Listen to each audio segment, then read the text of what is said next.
Well, hello and welcome to episode 25 of Hull Seahawks Behind the Curtain. And myself and Matt have been looking forward to these couple of weeks for quite a while now, and we're kicking off some more throwback episodes. We've got one of the main guys from the Seahawks and the Pirates days. We've got Dominic Osman joining us. Thank you very much for joining us, sir. Not a problem. And I say, you've had this one sort of under wraps, Matty, even for myself for a little while. You've got to be excited to get another one of the guys back.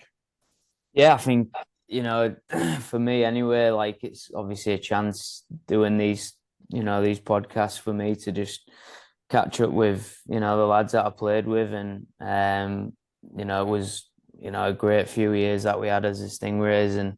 And obviously that was the bulk of my career. And, we had Klutz on, which was, unreal. And obviously it was an emotional one, that one, for me anyway, and him, I think. But no, I think, I think a lot of the fans that still come to watch us are still, were big fans back then, and, follow what the lads are doing and still speak to them on, Facebook and what have you. So no, it's good to catch up. And obviously Ozzy's, he's busy with, still in the game with Blackburn and stuff. So it's good to pick his brain on, what he's doing there and all that. So yeah, it's good.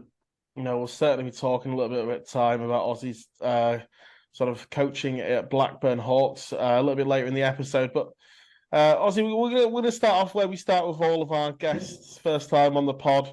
And it'll be something that might even be new to a lot of those old-time Stingrays fans. And, I've known you, for a number of years now. About how did you get in? How did this love of hockey grab you? Like, it's grabbed every single guest we've had on this show. Where does it all start? Of course, it's probably a different journey to what we have over here, being from Michigan, in and around the lakes. But how did it all start? Well, I think my dad put skates on me when I was about 3. And to be honest with you, since that happened, it was just a love affair from there. I mean, I know that it's kind of you don't really remember your childhood thoughts and childhood memories from way back when, but I can vaguely remember sitting on our back steps at our house and him putting skates on me and then carrying me out to the car and then carrying me out to an outdoor rink.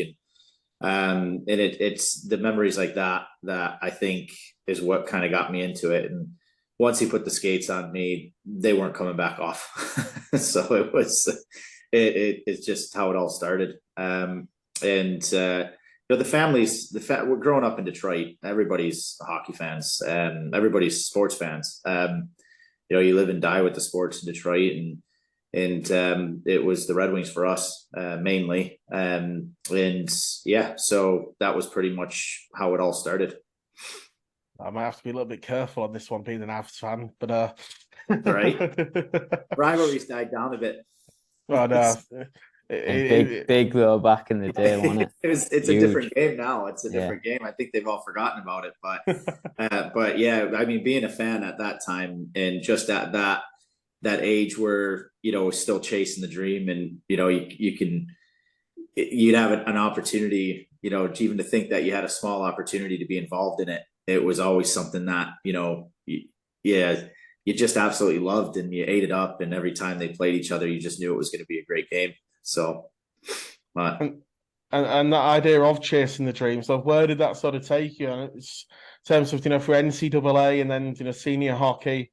Mm-hmm. What was sort of the ideas? Obviously, the dream is for everybody, as you mentioned. It is pulling on the Red Wings sweater and all that sort of thing. But as you made your way through the years, what was sort of those goals that you set out for yourself? Oh, to be honest, and I was just out having fun and just playing at the highest level possible. When I was a junior, when I was playing what they called like peewees and squirts and stuff like that, I played at the travel level, and my dad would drive me hours upon hours. I mean, we had 4 or 5 teams right around the house. The doorstep would be probably 5-10 minutes away, but for some reason we were always traveling an hour and a half to play for the best team or the best coach or whatever, to give you the best chance to progress. And when he passed away, I was only 13. So 13, 14 years old. And I stopped playing AAA hockey. I stopped playing hockey altogether because it was something that we did share. And it was tough. He passed suddenly. So it was hard to go to the rink and things like that. But, started causing trouble at 15, like any kid would, when you run into that situation, until one of the family friends got a hold of me as a cop, basically pinned me up against the wall and said, you're going to get your grades up. You're going to play hockey for the high school team, and you're going to get your shit together. So I really had no choice at that point. But by then it was, the high school hockey wasn't the greatest level, but it was still good. It was still really, really good. There was still some, Andy Green came out of Trenton. We played against him, and, a couple other players that played in the NHL and things like that. Jared Moss, guys from like Catholic Central that we played against. So, I ended up playing high school hockey. And my senior year, my last year, I had a chance to go to what was called the Chicago Showcase. And they picked like a lot of the top guys from high schools, and you represented Team Michigan. They took 40 players to Michigan State to have a tryout, and they only took 22. And I ended up making it. I was playing baseball at the time too, in high school. I think I was a little bit better at baseball than hockey. Probably could have taken it a bit further, but basically the coach said, you either go on the tournament and play hockey, or, you're done with baseball, or you can stay and play baseball. And I chose the one tournament that I didn't know was going to end up taking me to juniors, which was kind of over from there too as well. So. And that sort of pathway from juniors, and then obviously, college sports, the NCAA. We've had a good load of chats with Bobby Young about this sort of earlier on in sort of the podcast episodes, but the level of the NCAA is sort of really, the hotbed of hockey, isn't it? It's where a lot of, and I say it's grown even more so now that a lot of players are being drafted from NCAA colleges, and it's such a high level that a lot of people in the UK probably can't imagine what university sports is like over there. Yeah, it's definitely, you don't have time to do anything else. It's all it is school and hockey. That's it. So, I mean, you're up in the morning, you probably go for a workout real early, 6, 7 o'clock in the morning. Then you go to your classes, and then at 2 o'clock you have an afternoon, practice session on ice. And then you're, for a quick meal at the meal hall, and then you're back to classes at night, and then you have studying and work to do. It's not a cakewalk. It's not easy. But being a student athlete, I think one of the best privileges you can have growing up in the States. And, it's something that I kind of wish that they had here, because I have a daughter and she's probably going to end up playing some sort of sport, but it's almost like there's a dead end. Once you get to a certain age, it's kind of like you either work or you're done. That's it. Or, you either make it or you don't. Is where in the States you have a few different pathways. In the NCAA, it's no joke. It's very hard to make it. It's very demanding, and mentally and physically, but they teach you how to deal with it. And it's a great privilege, but it's very tough. And kids have to have what it takes to do it. So, but I mean, sometimes you think, how am I here? Because schooling wasn't my best thing either. So, but you wanted to play hockey so bad and wanted to make it to the NHL so bad that you would do anything. And if that meant studying, that meant studying. So, but I think it sounds very different to a Wednesday afternoon, doesn't it? University sports over here, Matt. Yeah, we don't. I mean, it's not the same, is it? Look, the States are obviously they do it different over there, and it's so competitive. And I think they see it more as it's more of a priority over there instead of something that you just do on the side. Obviously, everyone has to do their schooling and their grades, but university sports over there is it's almost like the start of their professional career, and they're like, they're teaching these lads how to be, and girls, because the sport over there is huge for girls as well, but they're teaching them how to be like professional. And no matter what you do from there, whether you go into the workplace or play the sport, I think it's a good stepping stone into any job. Being in a high pressured team like that early on, with a bunch of people. You're working on all sorts of stuff, and in this country, it's you're either doing it on the side as you're at university, which is tough because when you're at university, you want to have friends and you want to go out and do all that stuff, and then to find something away from the uni, which might not be at the uni where you're at, and all that. There's just no real. They don't put an emphasis on sport in university, I don't think, as much as they could do. So, yeah. I think one of the things, in order for them to do that, there's got to be some funding somewhere, isn't it? And the funding is very different over here for universities as it would be in the States. You got to think a lot of these sports teams in the States at NCAA level are big business, aren't they? Yeah, huge. But you look at even in, I think it's Nottingham, I think they pack it out, don't they, Aussie? Like they get them Trent and the varsity, the Nottingham Trent varsity game is pretty big, and I don't know if Sheffield and Hallam is pretty similar.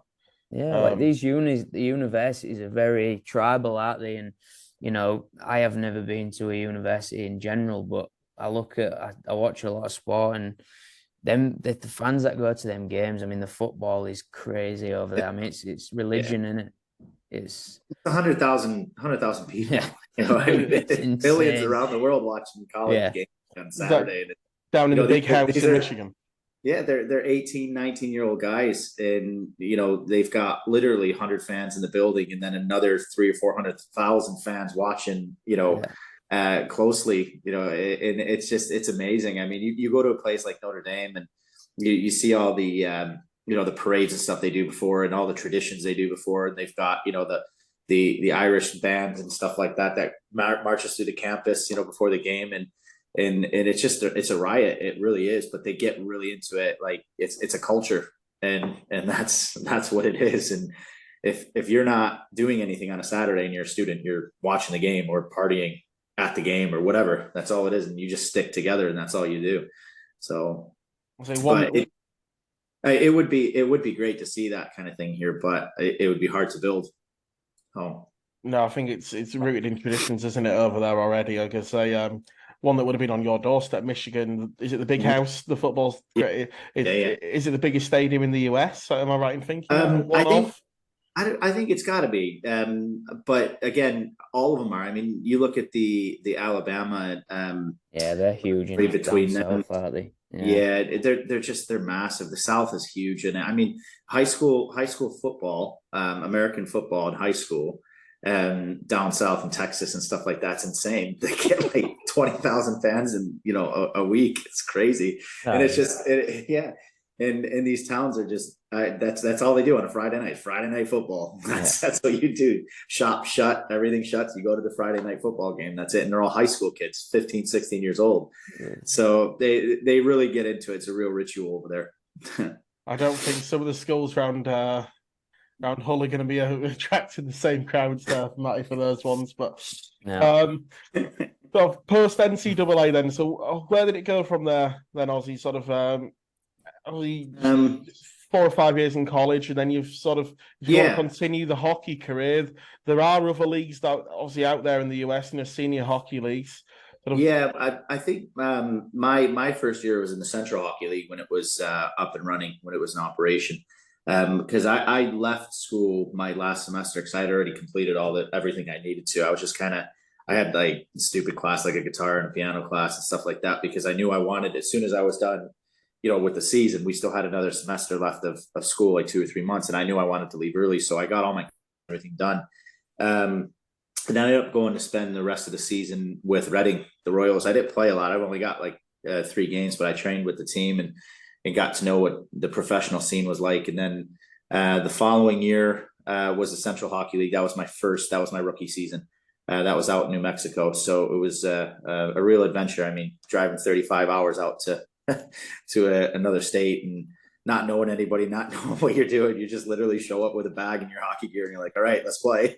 So then and you're playing against guys like, I mean, you guys probably wouldn't know these names, but like against guys like Pankowitz and things like that from Colorado. Is just this man, an absolute man, and you're still a child in the league. And you line up against him and he's got, 250 penalty minutes a season. And, back then it wasn't a game where he could literally just grab you and beat the hell out of you for no reason. And that was it. And there was no repercussions for him. So games changed a bit. It was quite intimidating, but you also had your tough guys too. And the guys were great. It was a lot of fun.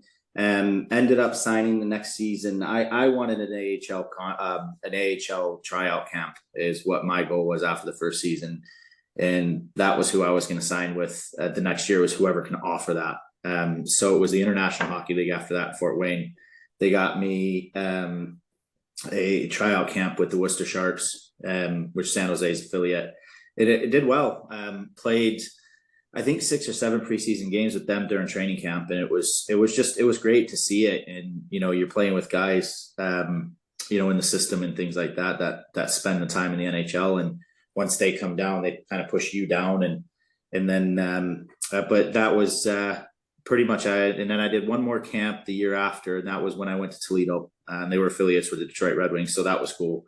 The AHL was the Grand Rapids Griffins. But for some reason that year, they put the Griffins and the Red Wings all at Joe Louis Arena in Detroit.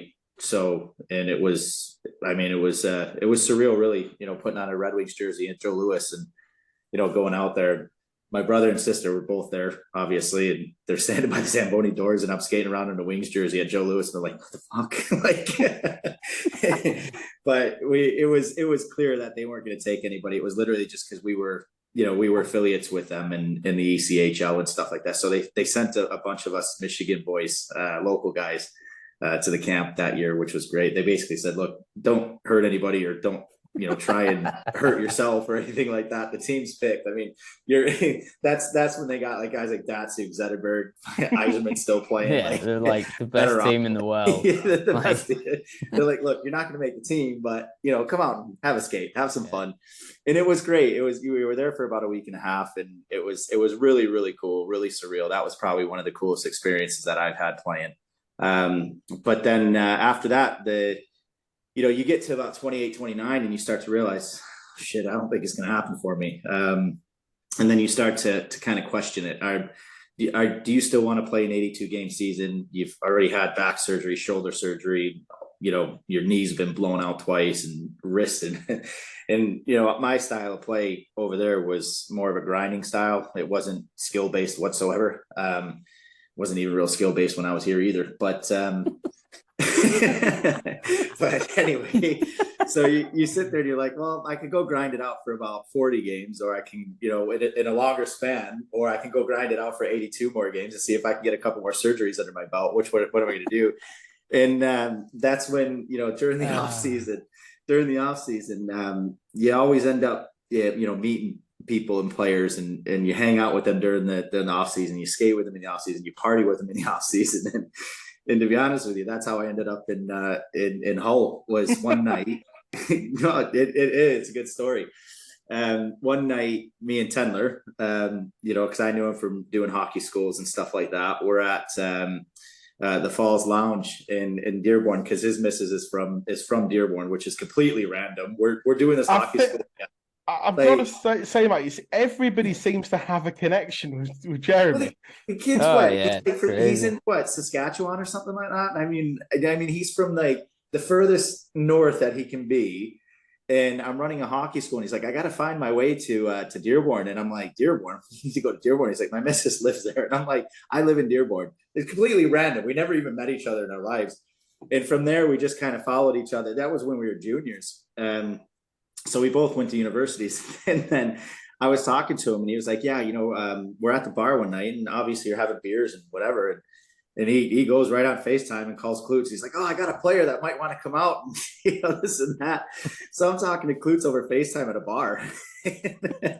First impressions and all. Yeah. And we pretty much were like, oh, yeah, that sounds actually good. All right. Yeah, that sounds good. I'll tell you what, I'll give you a call tomorrow. Yeah. Well, let's get it signed up and we'll just go. And I go home that night. It's pretty late. And I looked at my mom. I was like, I think I might have just agreed a contract. I'm going to the UK next year. She's like, you don't even have a passport. It's like, some dumb American kid doesn't even have his passport yet.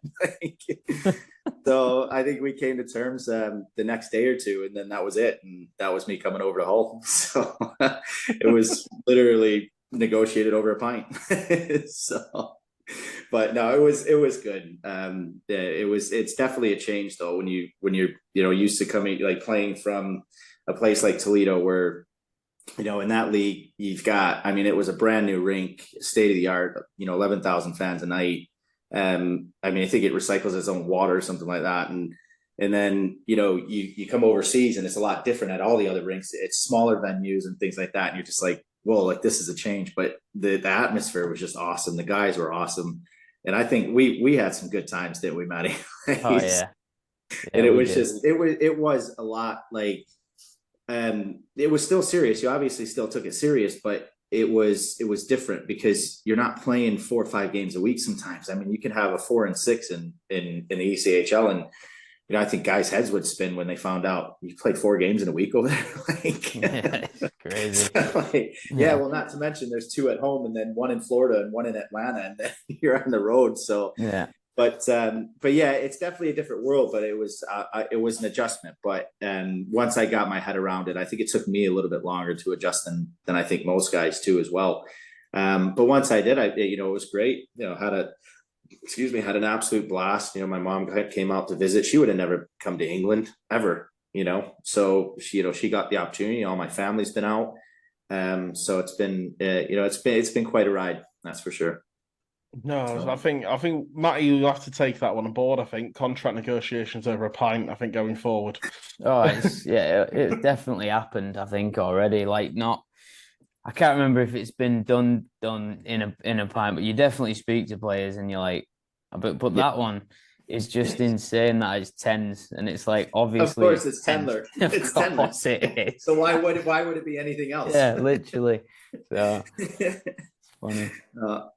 No, honestly, I've mentioned this to a couple of people around the rink already. Everything seems to come back to Jeremy in the city. I'm not sure what it is, but of course, arrive in Hull for the 2011, 2012 season.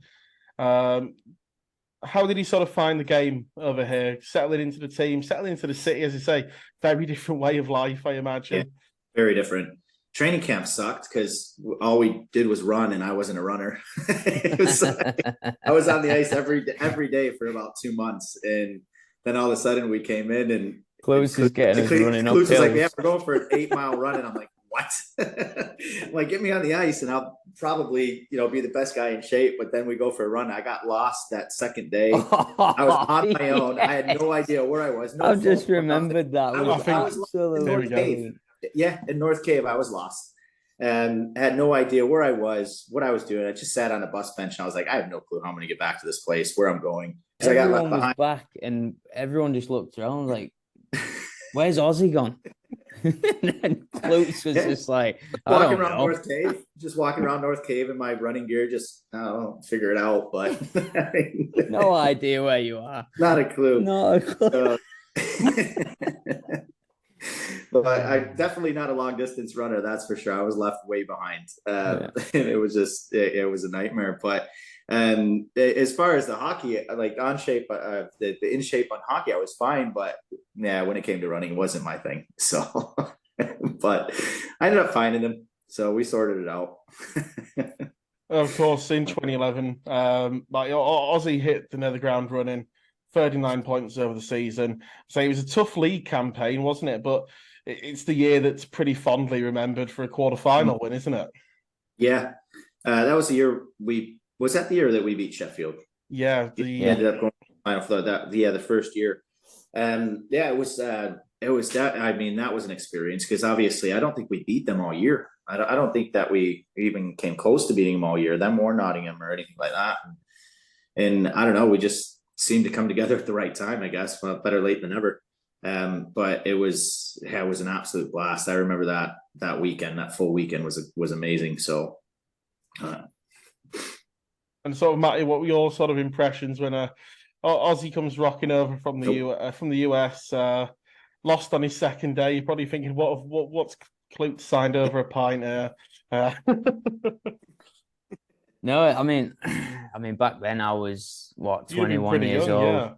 yeah, 21, 22, and I was just a little dickhead. I think I would just say probably the worst attitude ever. But I think a lot of the lads were like, everyone, all the boys were really good with me. I think they realized, I probably I had good ability and I was, good on the ice, but I had a little bit of a attitude and that needed, and a lot of the lads helped me with that. I think that year that especially obviously we had, Super Campbell, great guy, but you was never sure on, what one day could be, great guy. Next day, he's probably going to punch me in the face, and he did punch me in the face on a practice. I remember, and there's just things like that where you just, I think the kids nowadays, they don't realize what it was, and for me, like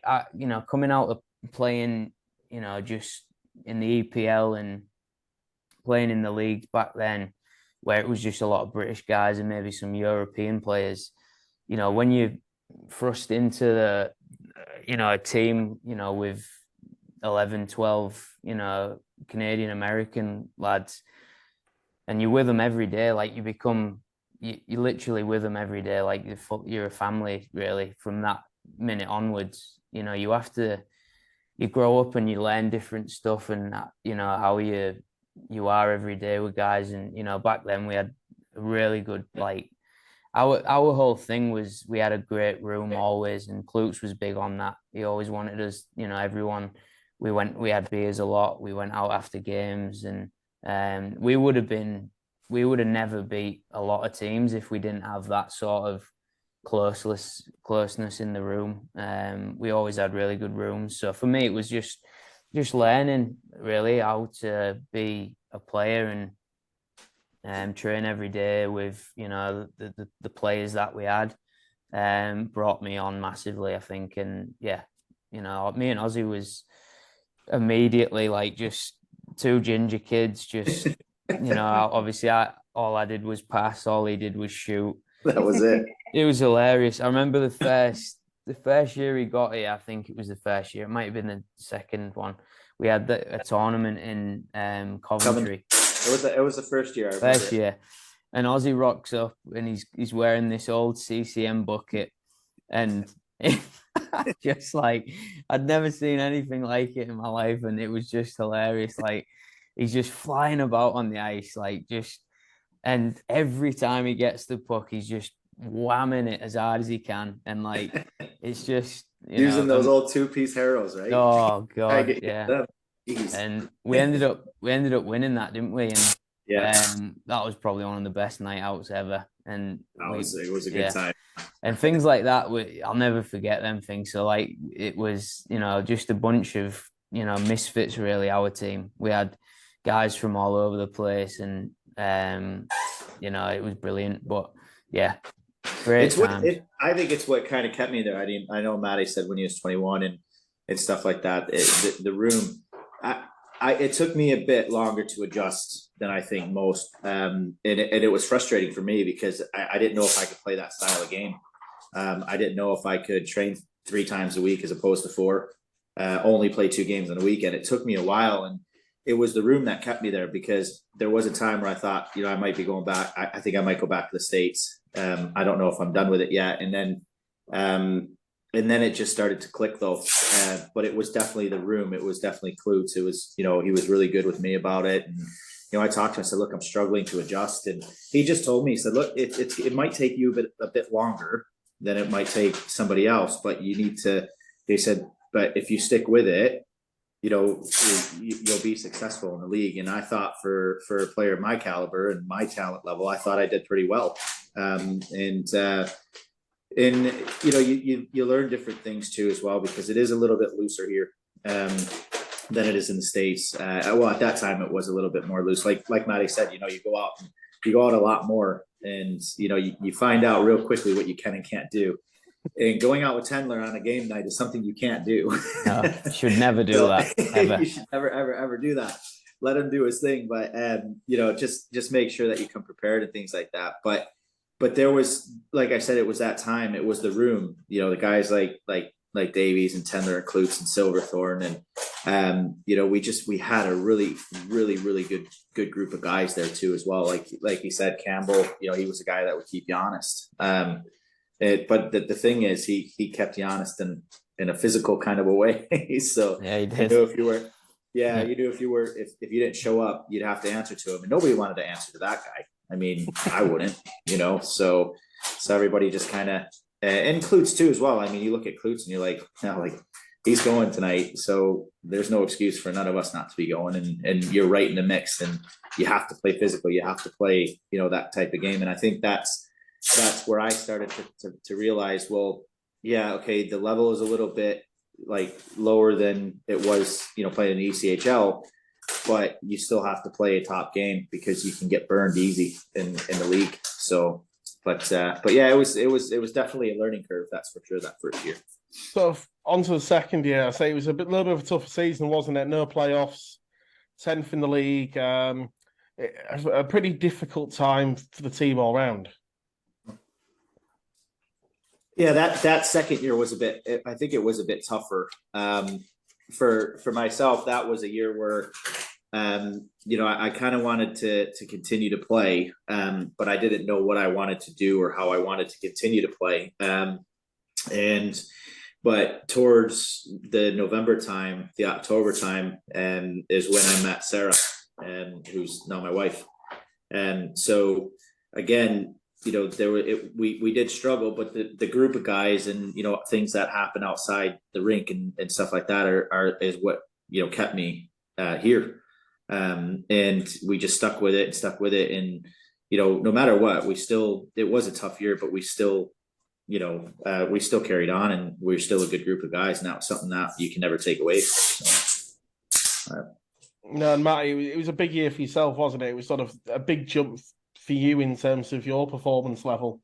Third on the team in points that year, 31 assists.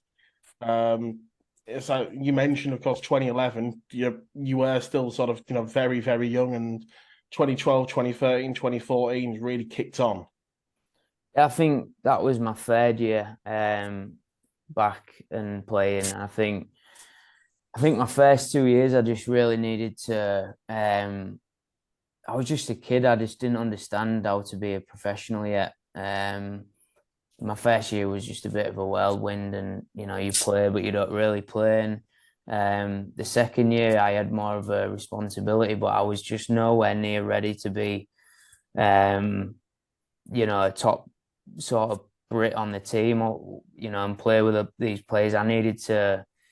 So at the end of that year, I really needed to just have a look at myself, and I think I went away and I just trained so hard that year. I remember 2012 was when I really started to get in really good shape, and I knew that obviously being as small as I am, I needed to be fitter and faster, because they would back then that league was there was some real heavy guys in that league back then. And, for me to play in that league and be successful, I needed to be, just faster, fitter and better than I had been. So, yeah, that was the year when I really stepped it up a little bit. And that's when, me and Ozzy had a good relationship. Tens was there as well, and obviously Sills, and there was a few other guys there that, we sort of, we had a good relationship on the ice and off it. It's just a shame that the way that it ended, but it ended fun in Dundee. That's for sure. That little brawl that we got into. It did. Yeah, it did end very fun. It's kind of, I know we ended up. That was when I think that it solidified us out of playoffs, and I think there was probably about 2 minutes left in the game. I got absolutely ran from behind, like really bad. But I didn't get hurt. But we, obviously, I got back up, and I just try and start throwing. But by that time, Klutz had already been in, so he's punching both me and Hutchins, and it was an absolute mess. And then we got off the ice, and as shitty as it was, knowing that your season was over, we just kind of looked at each other and we just kind of smirked and smiled, and it was like, yeah, like I still respect that man, like no other, and I loved playing with him and playing with the guys that were there. So So at the end of that season, of course, you did take a little bit of time away from Hull. Trip to Australia, Newcastle North Stars, and then a year back in the States as well at Huntsville. What was sort of course, the feeling and the thinking behind it? Was it?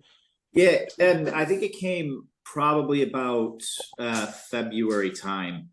I was talking with Smitty, and I live with Smitty and Tanaka, and those are two guys that might be worth getting on the show.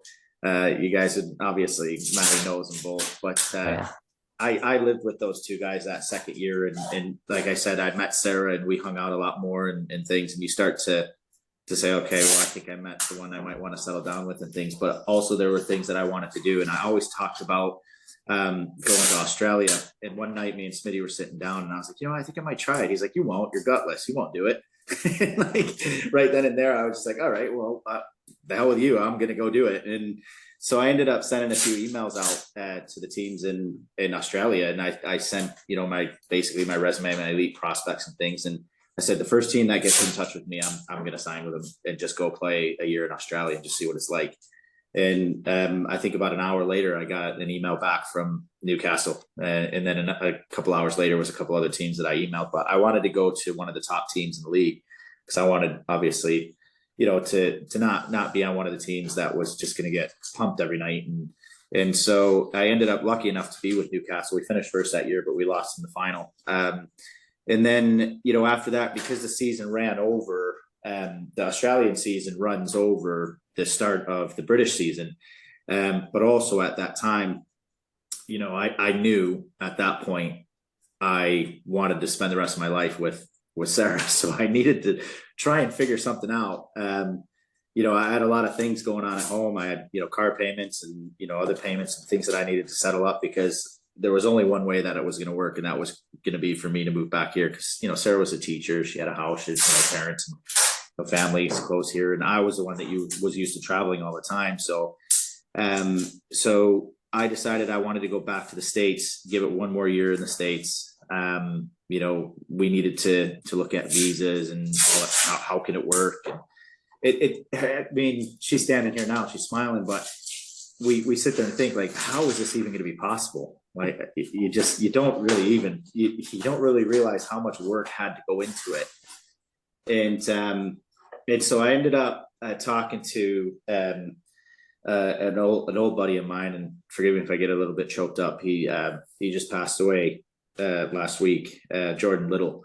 A huge influence on my career. And I contacted him and just asked him what the SPHL was like and what's it like in Huntsville and stuff. And right from there, he was like, he's like, you need to be here. Because he was a coach at the time, assistant coach, and and Glenn DeTulio, who was also a teammate of mine, and they were close buddies. I played with both of them in Kalamazoo.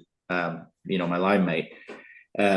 We quickly came to terms and stuff like that. I explained to him the situation. I said, "Look, I'm not going to be there long. I want to come, have a chance to win something, spend a year there, get my shit together because I think I'm moving to England the year after." They were great about it. They made me a player assistant coach, so that was good. I was involved in the coaching room and the business aspect of the team and things like that. So it was and again a great group of guys. We had a pretty decent team. But yeah, that was when that was my last year in the States, and then coming back was a funny one, to be honest with you. There's been a lot of changes, hadn't they, in the year you were away? Because obviously, I think was Bobby the owner our second year, Matty? Was he? Yeah. Because Bobby was our owner. Yeah, he took it over, didn't he, from Coventry? Yeah, it was our second year. And I do remember him saying, look, because of ITCs and the cost of everything and stuff like that, it was, if you go over to Australia, you might not, it's going to cost a lot of money to get you back here. And, just things like that are always going through your head. But I just said, hell with them, take a chance. And then Sarah and I were getting married, and, Pash was the coach at the time. I contacted him, said, look, I'm coming back and I want to play in Hull, that I wanted to come back, be with, Matty and the boys and stuff like that. So, I think he was hesitant because, when you're newer and stuff like that, you want to build your own team. You want, what I'm saying? And then you get a bunch of familiar faces coming back, and is it kind of the same thing over and over again? And is it going to work? Are you going to be successful and stuff? But I think he ended up with quite a few fresh faces to the point where I think him and Bobby were like, yeah, I think, you should definitely have him and this and that. So that's when, I ended up coming back there, because the only other option was messaging the Steelers. that was the only other option if I still wanted to play. And even then, Sarah and I were like, I didn't know if I wanted to play. I just, coming here, moving here, should I get a job? What should I do? But it made sense because we got married in the August. Season started in the August. It was something where it was an income right away. Something I could step into immediately. So, and then that year we ended up taking it to the Final Four again, which was absolutely incredible. So again, good group of guys. We had, a couple of things happened that season, but we were just kind of like, whoa. But it ended up turning out to be a really, really good season at the end of it. So. And then I say 2015, big changes, wasn't it? With the Stingrays folding, the Pirates coming into being, and yourself stepping into, for the first time, a player coach role. What was the thoughts on that side of things? Was it something you'd ever considered before? Was it something you knew you wanted to do, or was it something that just sort of hit you side on? Yeah, to be honest with you, the way it worked was I was 1 year into my MBA with Passion with Bobby, and they offered me something that I don't know if I look back and I think to myself, like, now that I think about it, it was a pretty good offer. And I think I was stubborn to the point where I'm like, well, I'm a hockey player. I don't, I don't want to do anything else. But it was because I was a year into my MBA, it was looking at a full-time job with a local company in Hull, which probably would have been a very good position at that point in time. But it would have taken away from me being able to train. And then, kind of like a Chilcott situation where you can come and train on a Friday and then play on the weekend type of thing. And I think I was a bit stubborn with it. I decided that I was going to make a move. And that's when I contacted Shane Smith from the Steel Dogs. And I thought, you know what? I don't think that, I've got it in me to do the Elite League again. Maybe take a step down and see what happens. And that's when I contacted Shane about coaching position over at the Steel Dogs, and he was looking to make a change too as well.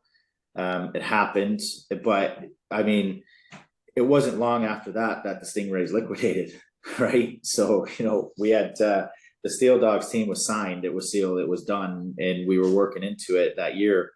And then all of a sudden the news came about the Stingrays, and it was like, whoa, like that was unexpected. None of us saw it coming. I don't know about Matty, but my ear wasn't really to the ground. I was more or less moved already anyway. And we were sitting in the office, and he looked at me and he's just kind of like, he's like, what do you think about Hull? And I was just kind of like, well, I was like, yeah, it's a shame. Unfortunately, things happen. And, what can you do? There's nothing you can do about it. He's like, well, no, he said, what do you think about putting a team in our league on it and in Hull? And obviously we still had quite a few local players there. And I kind of was like, well, yeah, actually how would that work though? Because I'm already with the Steel Dogs. We've already recruited the team. We were going into pretty much almost going into the season. I was about to leave for a honeymoon. And Matty will tell you, it's no joke when, we decided to make that change. We needed to secure our main sponsors back. That was the big thing. Because if we didn't secure them, it wasn't going to happen. And we managed to get Ian back on board from Smells Goldie. That was the biggest thing. We needed to get the council on side, and we managed to do that. But then by that time, most guys had already found other places to play. Obviously Matty and the other guys were heading out to, is it Manchester that year, I think, right? Yeah. But yeah, we ended up just wheeling it together. And I thought for a team that for not having time and what we were able to do and accomplish on the outside of the, off the ice, I thought it was a good year. I thought we struggled on the ice because we didn't have the caliber of player that we needed.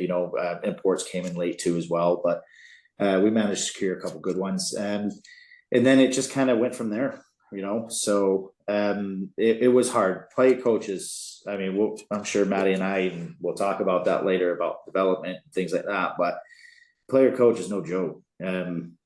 And I look back at it, I'm like, how did Klutz do it in the elite league? But then I think about it, I'm like, maybe it could have been a little bit easier in the elite league because you got guys that, that actually, grow up playing the game and they have more knowledge of the game. They come from places, where you could just say, okay, we'll go out and run that system, and they know what you're talking about.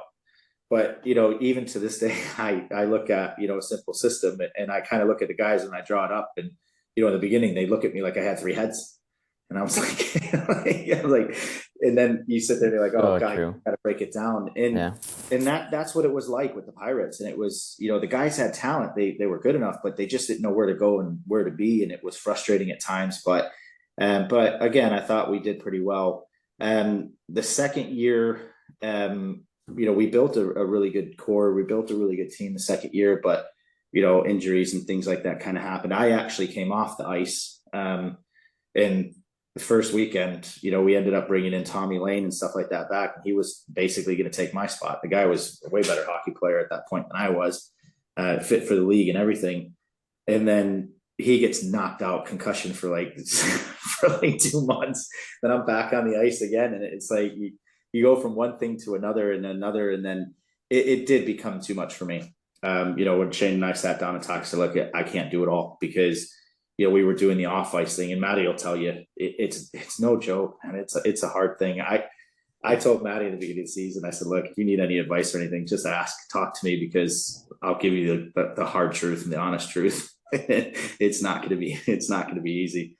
So, but yeah, so that was that with the Pirates. And then after, I think I talked to Shane and said, look, I'm either going to coach or I'm going to play. I need to take a step back from one of them. We had a kid on the way, new house.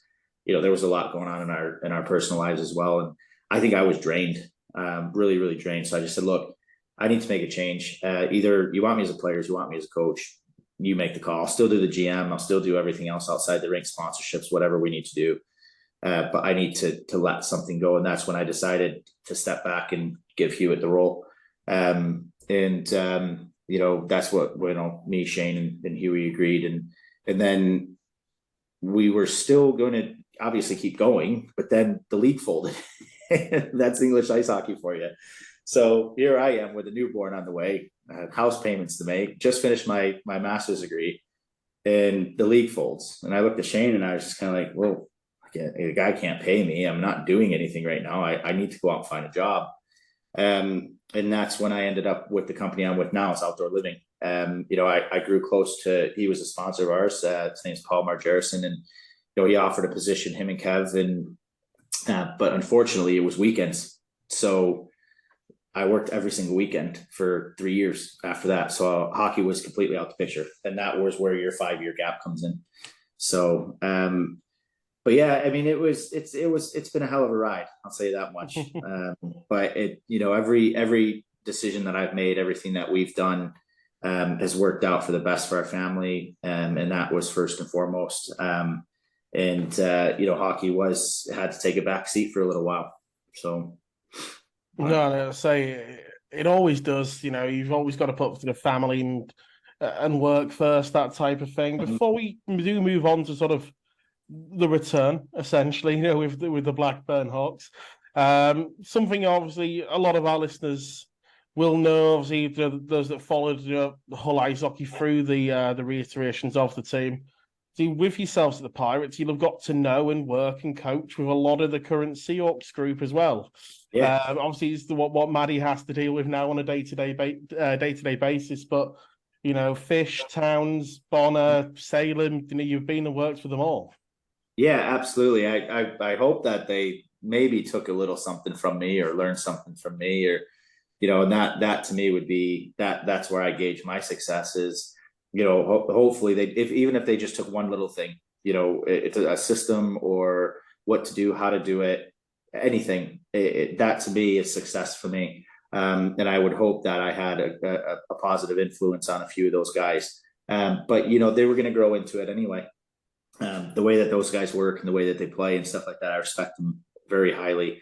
And they each play their roles and they all know their roles, which is great. And I'm sure Maddie's very clear with them about that. And that's the important thing. And I think that's why Maddie and the Seahawks are having success, because they're all buying into it. They know their roles, guys. It's going to be very clear, and that's one thing that I'm very similar with Maddie about that. Is I can tell that from the bat, you're going to know exactly what we expect of you and what your role is going to be. So just try and fulfill it in the hardest you can, and you'll be fine. So, and it is we've spoke a lot over the summer about both on ice and off the ice as well, Matty, haven't we? The culture, the heavy metal hockey sort of thing, and it's exactly what Ozzy's saying there, that this club, I say, it had a difficult first year, but there's no excuses now. You want to create that winning culture, and it's both on the ice and off the ice, the guys know what's expected of them, and it's and that's always why I say Ozzy said it there. Success is starting to come. Yeah, I mean, just touching on like Ozzy and what sort of his role with the Pirates and that, and I think a lot of the lads, or the young lads that have sort of played for him at that time and played with him, 100% will have learned stuff from that time and taken it forward for sure. I know Towns and them and the lads, the young lads that were still around with Klutz and stuff have.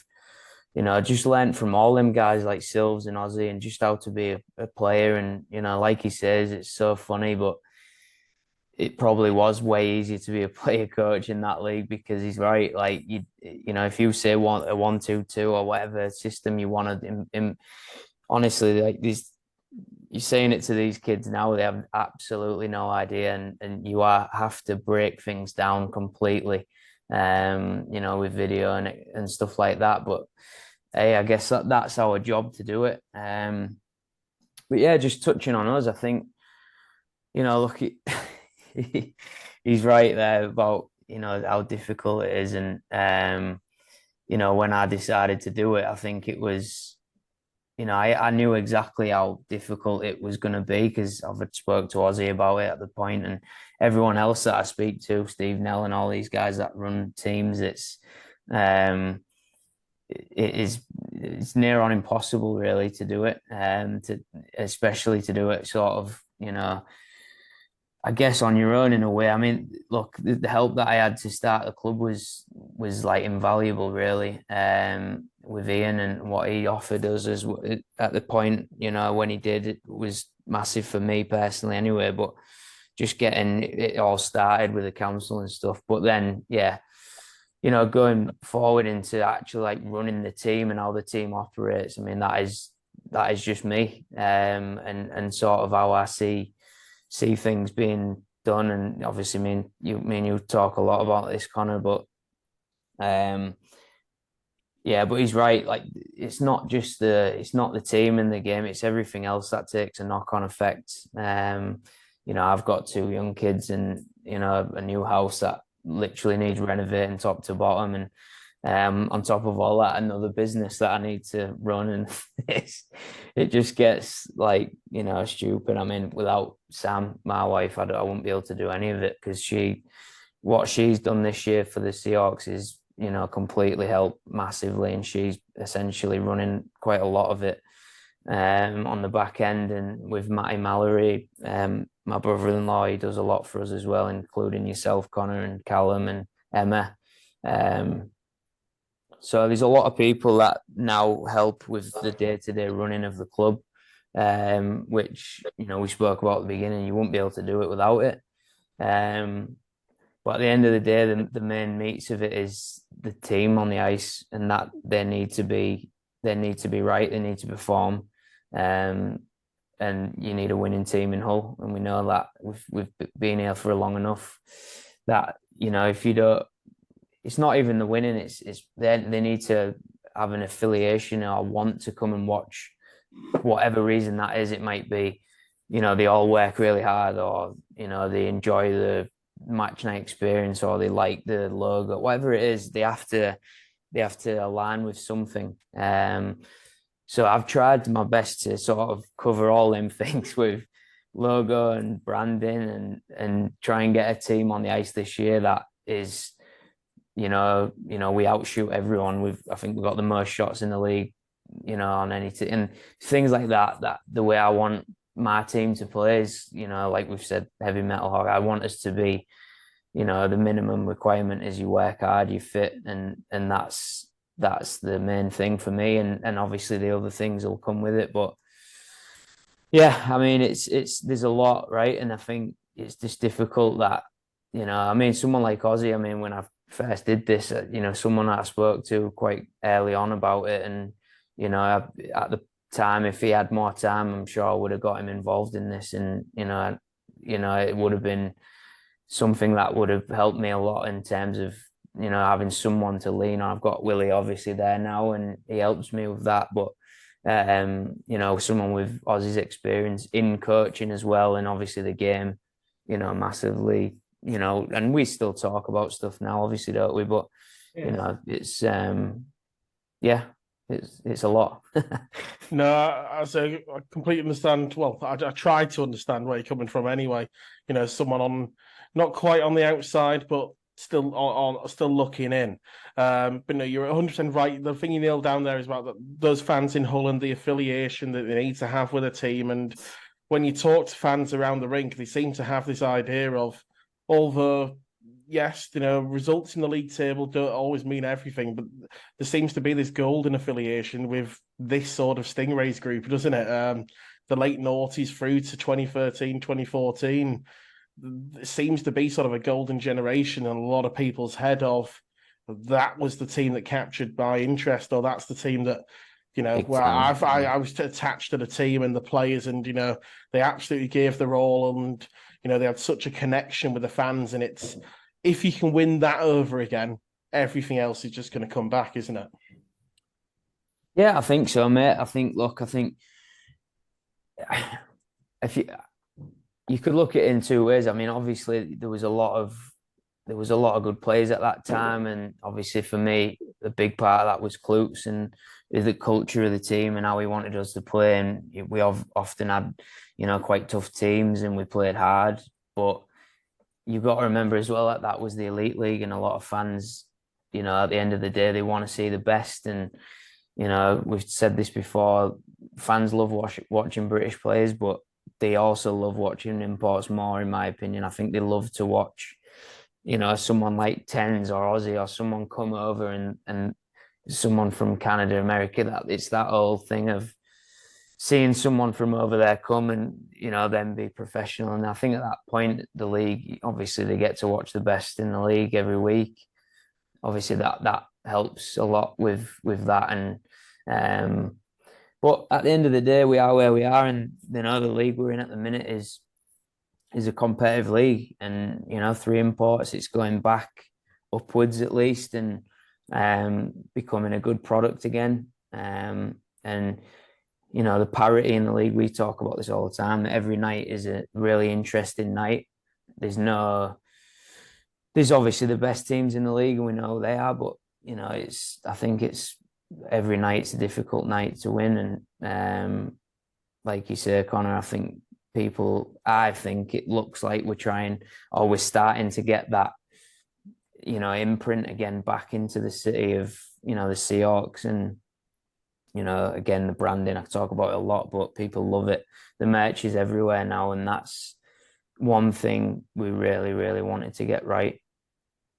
No, you see, you spotted everywhere. I remember talking to Willie, and he was saying days on campus, he'll see 3, 4, 5 people wearing Seahawks gear, and it's exactly what you want to see, because that's when you're getting the brand out. To bring it back to you then, Ozzy, of course, we mentioned, the 4 or 5 years out of the game, and then an opportunity arises to head to Blackburn. How did that all come about?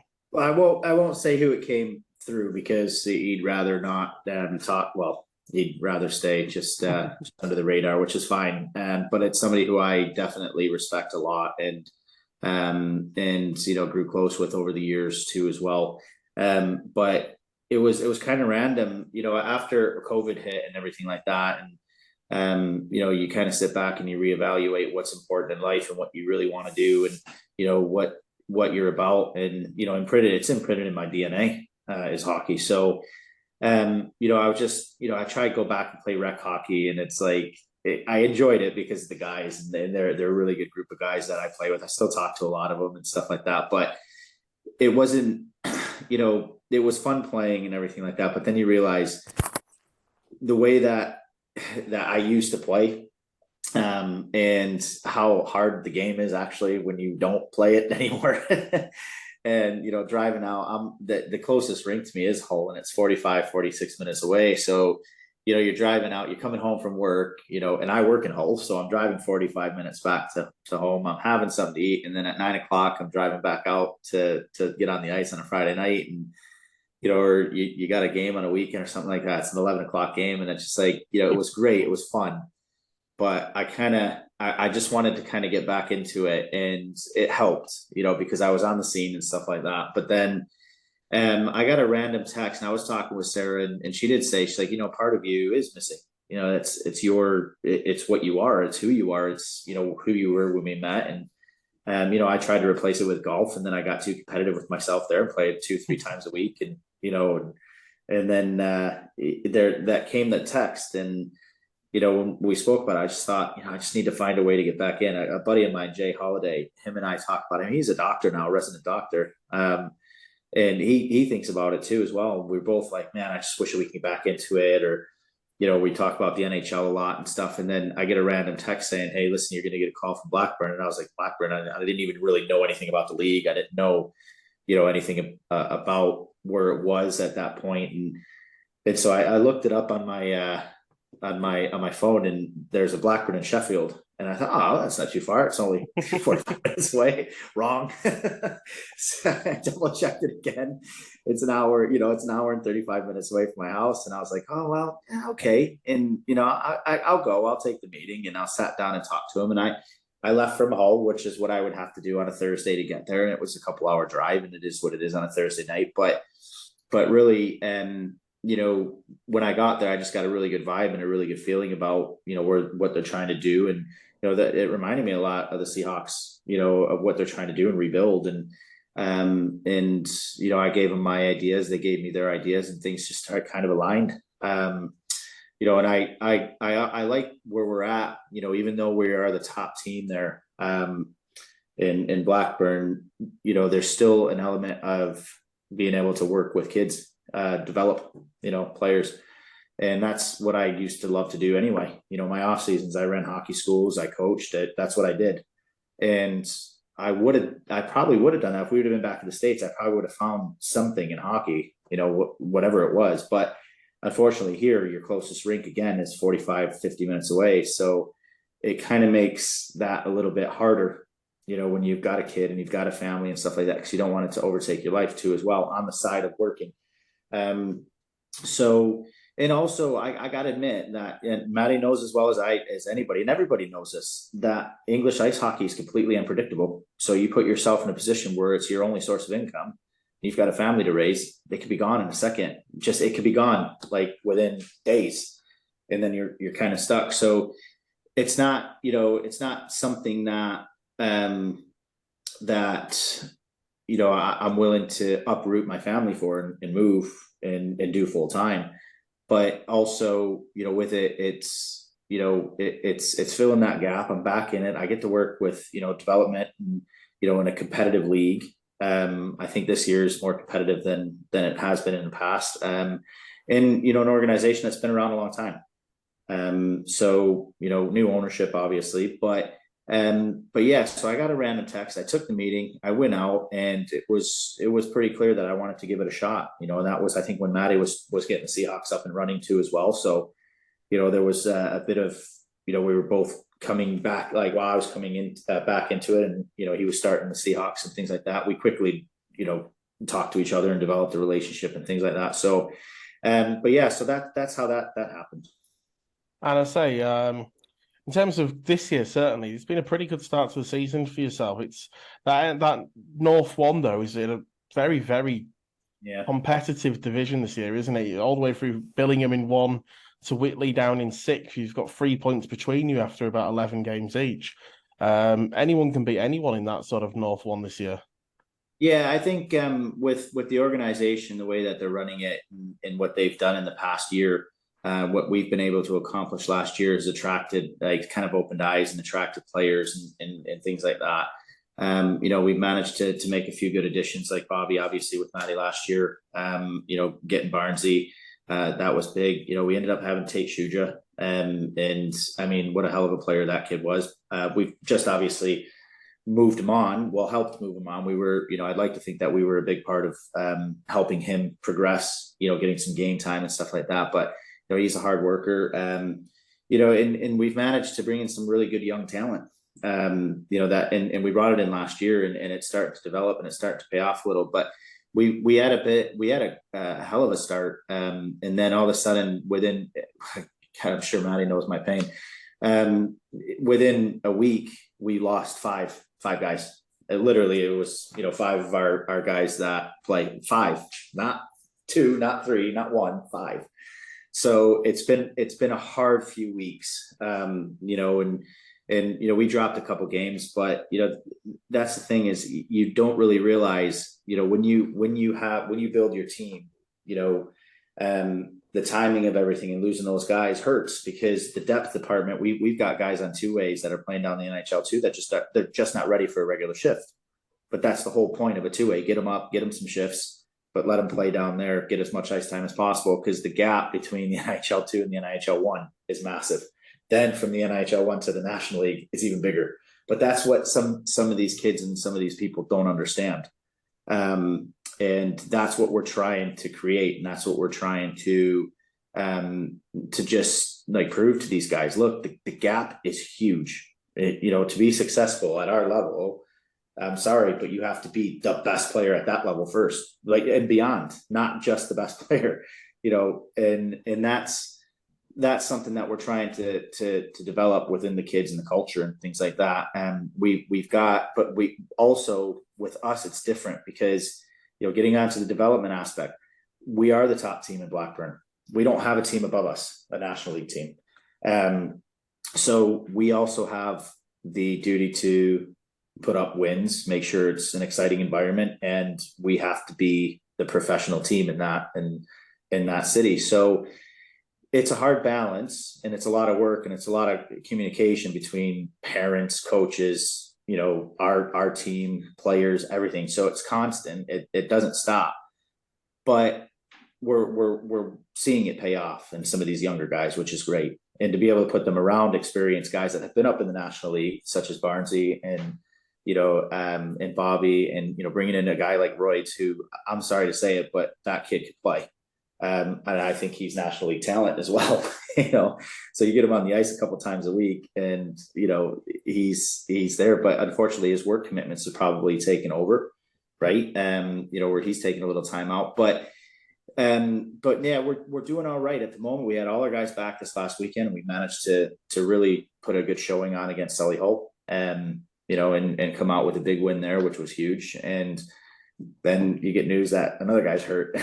He's a key guy. And you're like, shit, just lost another guy for 2 weeks. But it sounds familiar to last year, Matt. I think we iced with 11 once last year. Honestly, I spoke to Ozzy so much last year, because it was just like, honestly, every week it was just like, Ozzy, have you got any ice hockey players that could I potentially have? And I think we had Jacob a couple of times last year, didn't we? Yeah, I gave him a list too, but we just had so many guys that were barely, like, they did great. Don't get me wrong; they still did a great job, but they were barely ready for our level. And I'm like, I don't feel safe, like, even telling Matty to take a kid, because you take him and he's got his head down and he gets rolled over by a guy like Zach or something like that, and it's like, oh well, I told him to go up there.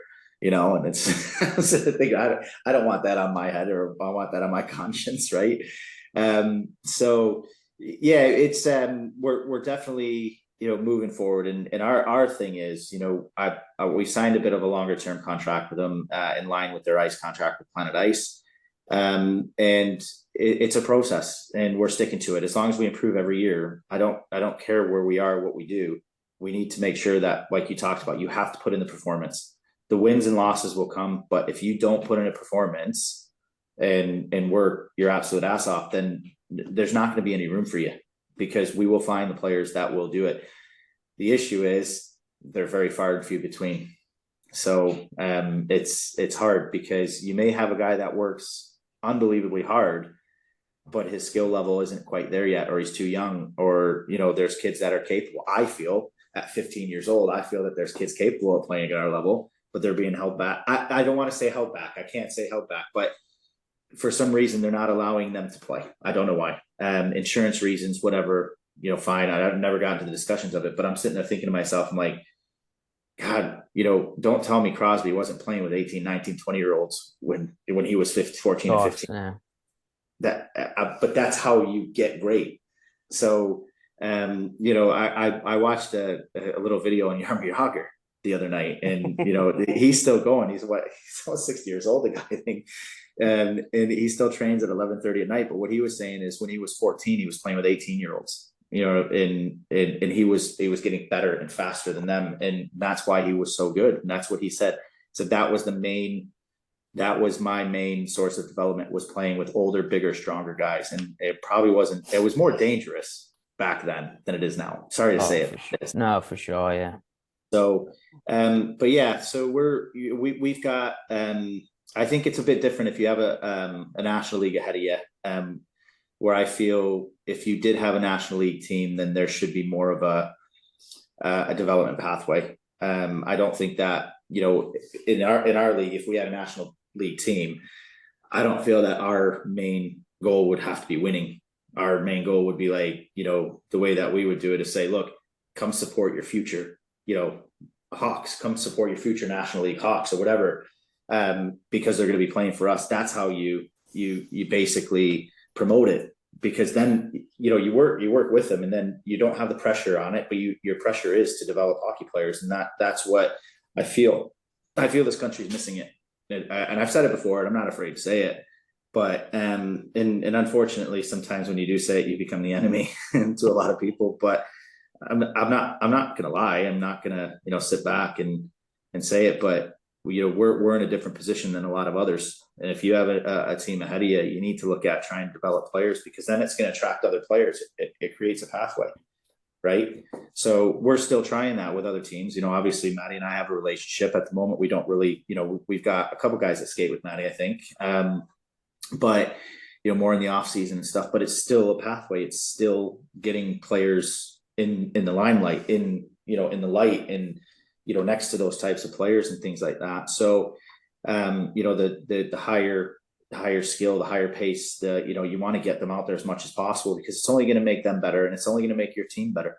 So, I'll just step in on that, mix. I think it's really, like, it's so important that I think people listen to that, because, look, I think for years we've had the same thing in this league of, you know, the level when you go down the level, it's, you know, there's never really a full affiliation going downwards, and everyone talks about it like there needs to be this, you know, but as soon as you get into the, you know, the nitty-gritty of it, you know, these teams end up, you know, where they want to win, and then egos get involved, and it becomes a, you know, a real thing of, you know, instead of the overall goal being exactly what he just said, of actually getting them kids, let's try and get them kids as high as possible.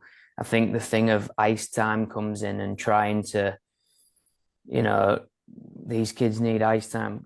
These kids need ice time, but at the right level. And you have to understand at what level each player is. And it's very difficult for people to understand that what he just said there is so important, that the gap is massive to all three of them tiers. Won't even get into the elite league, but them three tiers, it's just the level is so big of a difference that he's right. If that player is not dominating at that level, then it's going to be very difficult for that player to then get in there. We're not saying that it's impossible for him to not come and play and practice and be in, you know, in the lineup of some sort. But what we're saying is also the other way, that if there is a player of 15, 16, and they are ready. Players that have played the game at a level know exactly, and this is the whole thing I had with Bruton last year. I had obviously a bit of a fight on with the Jets about it. Not a fight, but they wanted to keep him there, and they had this idea of ice time, and he should be getting this sort of ice time. That kid should never play a game at that level ever again. And that was my argument last year, that when you see a kid that's at the level already, going backwards and going down, it is not going to help the kid in any way, shape or form. And I'm guessing what he's going to say about Tate Schroeder is that kid is ready to play at this level. So it is detrimental to the kid. You have to put your ego aside on this and say, if we keep Tate Schroeder, we might win more games. But what Ozzy's saying there is... We would have. Yeah, it's a fact. But what Ozzy's saying is, no matter, even though he is the only team in Blackburn, he's still, in my opinion, smart enough and got the right opinion of the game to step aside and let that kid go. You've done best by Tate. Yeah, and I think not just about coaching; it's about the whole organization. Yeah, the whole organization has to buy into it, and would be in talking to Maddie about it. Look, and I do touch back on it. We are the only team in Blackburn. Am I going to be able to put a competitive team on the ice by having 3 or 4 of those guys? Probably not, because I may not even have those guys. You may only have them here in and out and stuff like that. Then they're coming down, and you got the guys that have been there who are training with you and the ice time and stuff like that. And then they're coming down and taking spots. It's not going to really flow. But the good thing is, we still offer that opportunity. If a guy wants to progress through, come progress through. But it's got to be. The good thing about Tate was it wasn't just about Tate in his mind. It was never just about Tate. It was about Blackburn. It was about Tate. It was about Sheffield, the Steel Dogs. And that was a great thing. And, working with Huey was the same way. It wasn't just about Steel Dogs. It was about, hey, look, take him, this guy, I don't think he's going to play as much this game, so you might as well take him. He'll play more for you. You're probably playing Billingham. They're probably, a lot better team than, no offense to, the lower tier or lower teams in our league, but, probably do without playing those games. Fine. Okay. But it is like when you look at a pathway, you look at the things that we have managed to create, it's a great opportunity because the connections are there. So a kid might even come here and he might be on the cusp of the National League, but if he's playing with us, and I'm thinking to myself, I need to get him out in front of Matty, or get him out in front of Aldridge, or get him out in front of Huey, then I will, because then he might progress, and that might bring the next a player that's ready at that age. But the other thing is too, as well, is you have to take a look, and you have to think that these leagues aren't development leagues. They're not set up as development leagues, which in my opinion, they should be. But also you have to think about the business side of it. You can't run a hockey team without the you can't, mate. But what you said there, I believe is so true. And in my opinion, I'm just going to speak for it because it's local, but in my opinion, the Jets, what they should be doing, in my opinion, and obviously they don't listen to me or want to listen, but they should be putting out there, come and watch the future Seahawks, in my opinion. That's how you're going to get people coming in to watch these kids. Yes, get behind the Jets, obviously. And they're doing well this year, and it's great to see. And obviously we do a lot to try and help with that and stuff like that. But I still think that the situation should or could be dealt with a lot better in terms of we want to get these kids up to this level. Like Alex, Deck, there's other kids there. Like, why do we not want to get these kids to that level? Like, I've never understood that. Like, yeah, it's great that they're playing and scoring goals and doing it for the Jets level, but them kids individually want to play as high as possible. Everyone does. So, yeah, it's a business. They're not really a business, but let's try and get people coming in to watch this future of the game in Hull. And I believe that is the best way to get people to come and watch, keep it as a business in terms of these people coming, keeps money coming into the club, etc. But the main thing is that we're trying to get these kids to improve and play at the highest level possible, which only helps them in the short term.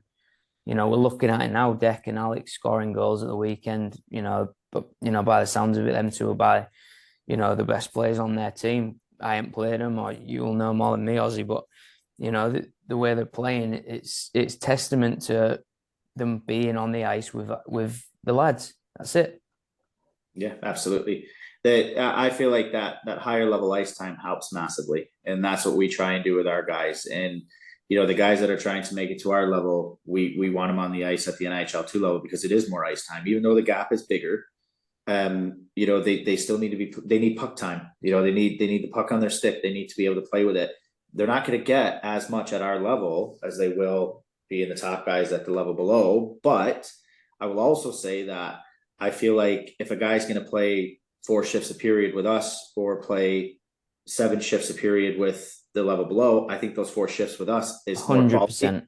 Yeah. And I feel like that's going to help move the player along a little bit faster. Yeah, going back to your career, Ozzy, like you can speak to this. Like you played some, you know, exhibition games in the air. Like if ever the air came calling during the season while using the coast or the CHL, it would be of no question of what would be happening. And it's no matter how big of a player you are on that team, you are going. And if you have two shifts a period, them 2 shifts would, you know, make more of an impact on your career going forward than playing 8 shifts a period at the coast.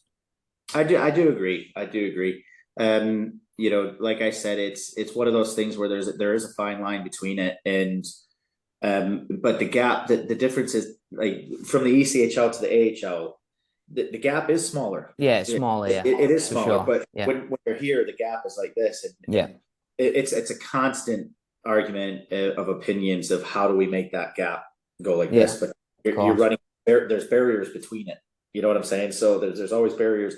You know, it's not as easy for players to find ice time here. There aren't, you know, 5 rinks in a 10-mile radius like there was for us. I will go back to when I was playing university, when I was playing college hockey, when I was playing in the East Coast, our summer training didn't really involve training with the same level.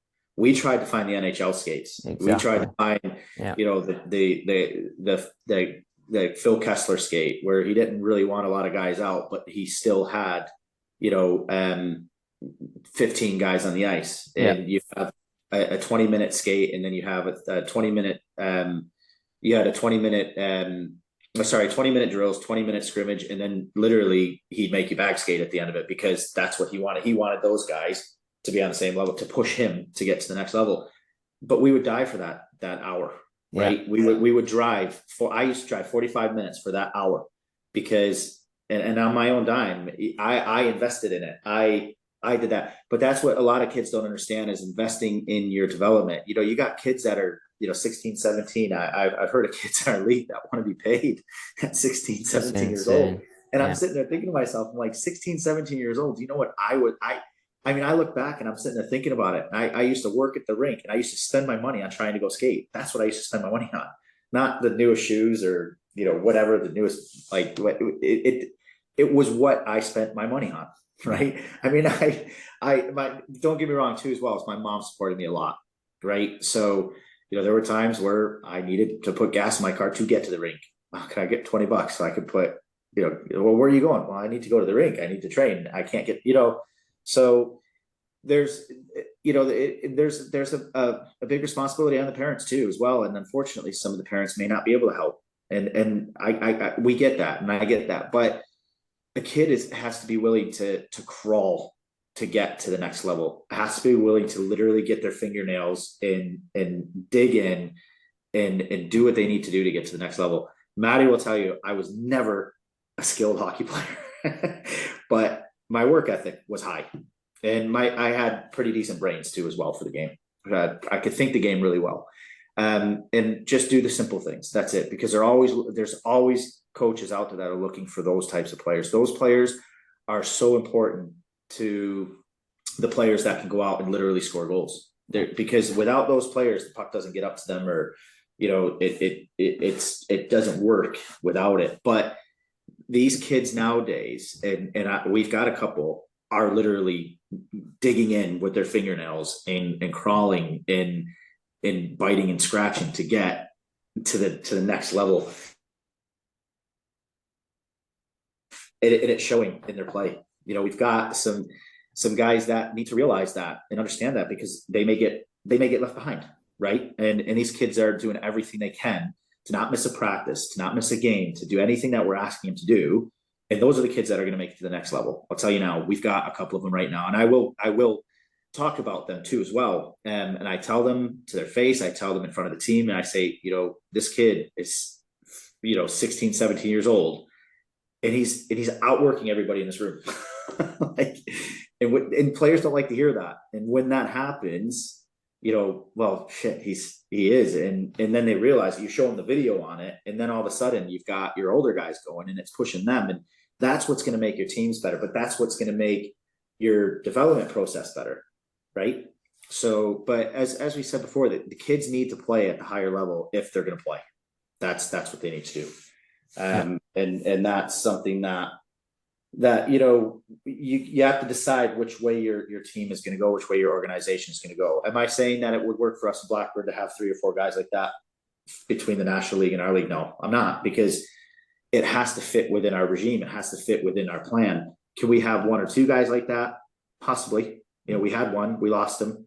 Hey, but you know what? People look at him, we lost Shuja. We lost Shuja. We didn't really lose him.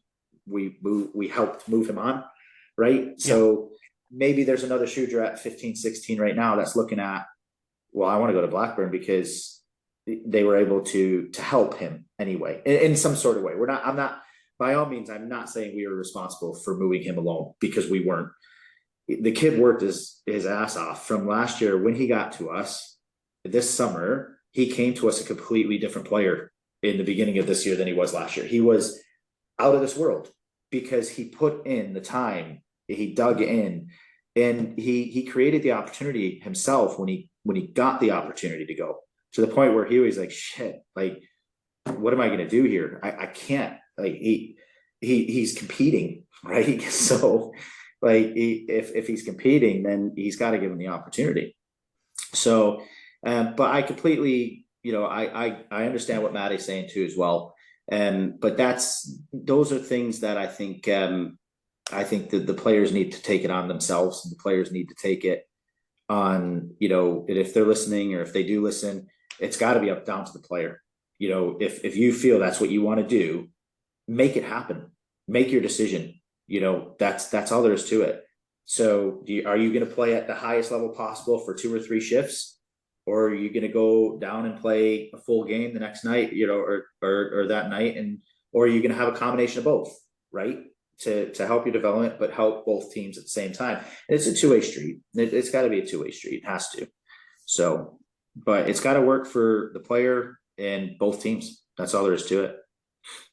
And it's exactly what you've sort of described. It's, in terms of that development, it's about it has to be player focused, doesn't it? As much as the organizations have to do well in order to survive, financially, but also in terms of, on the ice and attracting the crowd, the emphasis has to be on, as you say, moving the players on, making them the very best that they can be. And in Hull, there is a golden opportunity to do so because of a great junior setup, and an NIHL 2 team, and an NIHL 1 team, and a national team.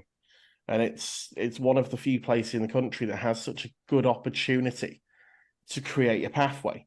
And I say that there's a few other, we think of, MK with the Thunder and the Lightning, and Sheffield has, such a great pathway through there as well. Peterborough have, the Phantoms 2, the Phantoms 1. Telford have got that opportunity. And there's so many organizations where it just has to be about creating the best hockey players possible. Yeah, I don't know a lot about the Southern League, the Southern NIHL 1, but I know that there's a few affiliates like that too as well. I'm sure, 100%. I'm sure. So because you see the 2-way signings and things like that are happening. I think is it Oxford, Streatham, teams like that. So so they seem to have that equation right too as well. No, certainly so. And I say, you yourself and Matty have both spoken on it, at length, and it's sort of the conversation, the nitty gritty part of hockey that, we all sort of see happening before our eyes, but it's very rarely we sit down and sort of really have a conversation on sort of essentially the sporting politics of it. And it's really, really interesting stuff. And there, you have to look at it too as well. We talked about the younger players and getting them up, and the game's different. It's a lot safer, and they're making it safe. Look at the bans they're throwing out. For everybody check. No matter what, you hit a guy with your shoulder, you're going to make contact with his head. It's a five game ban. Guys are holding back now. They're not hitting as much, right? So now's the perfect time to get these kids in. You know what I mean? I'm not going to put a 15-year-old on the ice. I don't think that can handle himself, right? I'm not going to do it. But now's the perfect time to start bringing the younger kids in and, making a clause or something, anything to say, okay, well, maybe he just has to do an assessment, strength, get a couple coaches together to say, yeah, actually, we'll watch him. And okay, yeah, I'll say, yeah, he can play. He'll say, yeah, he can play. He'll say, yeah, he can play. And then you haven't played it. But now would be the absolute perfect time because the game has completely changed. It's the same thing in the NHL. It's how they took the big hits out. It's how they're protecting their players. And, a lot of people may argue about it. Oh, I think it's soft. It's gone this way. It's gone that way. Well, wake up. It's the game now. It's the way society is. It's the way that the NHL did it. So everybody else is following suit. Right. So the players are protected a lot more. So I think the risk is a heck of a lot less for a younger player. Like, you look at a guy like Connor Lee. We had him on the ice a couple times last year, probably weren't supposed to, right? But you look at him and you're just sitting there thinking to yourself, that kid was ready to play at the national level last year, and they couldn't get him through. It's the same thing as Bruton. It's crazy, man. It's crazy. It blows my mind that you could have ready-made players like that, and they cannot play at the highest level possible here. It does, but I don't know the ins and outs of it. I don't know the reasons. All I can give is my opinion. There may be a guy on the other side that makes the rules. This guy has no clue what we fight with every day and this and that, and that's fine too. But make it known, right? At least say why can't we do it? So, but yeah. So that's my kind of take on development and things like that. So no, and it's I say. Great to sit here, talk, both the career side of things, but also the here and now of what's happening in British hockey with you, and yourself and Matty's been absolutely brilliant. And I think we are sort of coming to the end of what we've got time for here on the episode of Behind the Curtain. But Matty, I'll just throw this last one to you. How great's this been? I don't think I've been in stitches as much as I have been on this one yet on the podcast. Yeah, it's always good to get the old boys on, and yeah. Ozzy's some boy in he, so no, it was great to have him on. Appreciate it, and yeah, we'll definitely do it again at some point. No, it'll be absolutely brilliant to have you back at some time as well, Ozzy, and we'll try and get you a little mug on the way as well.